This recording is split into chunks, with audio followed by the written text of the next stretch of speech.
Budget में मोदी ने किया बहुत बड़ा ऐलान, गरीबों के बन गए भगवान, लिख कर ले लो। 2024 में मोदी वापस आएंगे, गरीबों को मिलेगा घर, किसान का माफ होगा कर्ज, रिक्शा वाला, सिक्योरिटी गार्ड और ऑटो वाले की भी खुली किस्मत। बेरोजगारों के लिए भी मोदी ने बनाया ये प्लान। बजट के बाद बदल जाएंगे ये नियम। मिडिल क्लास को टैक्स में राहत के अलावा क्या मिला?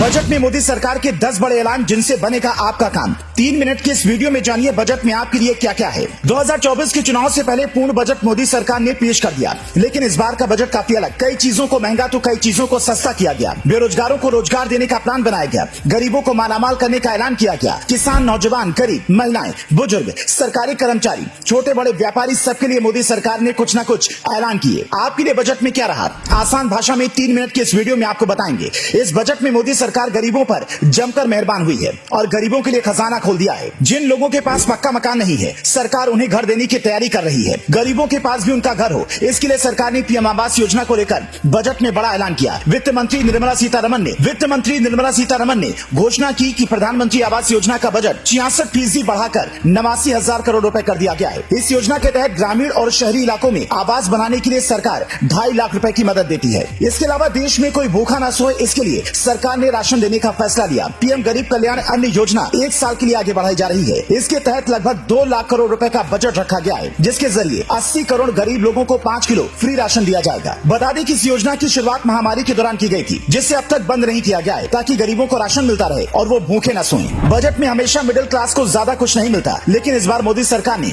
मिडिल क्लास को भी खुश कर दिया। नई टैक्स रिजीम में टैक्स छूट की 5 लाख की सालाना आय की सीमा बढ़ाकर 7 लाख कर दी गई है, यानी कि अब साल में 7 लाख रुपए तक की कमाई करने वालों को इनकम टैक्स नहीं देना होगा। इसके अलावा मोदी सरकार ने जेल में बंद गरीब कैदियों के परिवार वालों को भी तोहफा दिया है। असल में देश में कई ऐसे कैदी हैं जो पैसे की तंगी की वजह से सजा पूरी होने के बाद भी रिहाई के लिए तय की गई रकम न होने की वजह से जेल में बंद रहते हैं। अब ऐसे गरीबों की मदद के लिए सरकार ने हाथ आगे बढ़ाया है। महिलाओं के लिए भी बजट में नई बचत योजना का ऐलान किया गया। मार्च 2025 तक महिलाएं 2 लाख रुपए तक महिला सम्मान बचत पत्र खरीद सकती हैं, जिस पर उन्हें 7.5% सालाना की दर से ब्याज दिया जाएगा। देश के किसानों के लिए मोदी सरकार ने कई बड़े ऐलान किए ताकि उन्हें राहत मिल सके। किसानों को करीब 20 लाख करोड़ रुपए तक का कर्ज बांटने का लक्ष्य रखा गया है, ताकि किसान पैसे की किल्लत की वजह से खेती करने से दूर न जाएं। युवाओं को भी इस बजट में मोदी सरकार ने तोहफा देने का फैसला किया। कौशल विकास योजना 4.0 की शुरुआत की गई। युवाओं को अंतर्राष्ट्रीय अवसरों के लिए ट्रेनिंग दी जाएगी, ताकि वो खुद को इस तरह से तैयार कर सके कि उन्हें नौकरी ढूंढना न पड़े, बल्कि नौकरी उनका पीछा करे। इतना ही नहीं, अगले 3 साल में देश के 740 एकलव्य स्कूलों में 38,000 से ज्यादा शिक्षकों और सहायक कर्मचारियों की भर्ती की जाएगी। इस बजट में मोदी सरकार ने